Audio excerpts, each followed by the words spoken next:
શહેરમાંથી પ્રોહિબિશન મુદ્દામાલના જથ્થા સાથે 2 ઇસમોને ઝડપ્યા।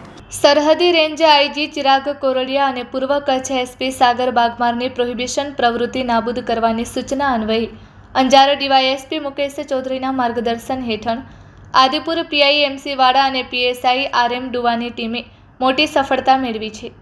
પોલીસે સિણાઈ વિસ્તારમાંથી સ્કોડા કાર અને ક્વિડ કારમાંથી વિદેશી દારૂની 230 બોટલો ઝડપી પાડી છે।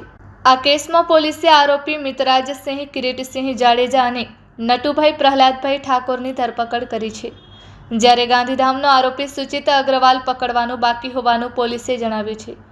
પોલીસે પ્રોહિબિશન મુદ્દામાલ 3 મોબાઈલ અને 2 કાર સહિત કુલ 8,82,825 રૂપિયાનો મુદ્દામાલ જપ્ત કરી કાયદેસરની કાર્યવાહી કરી છે। Report by Bharti Makhijani, Gandhidham.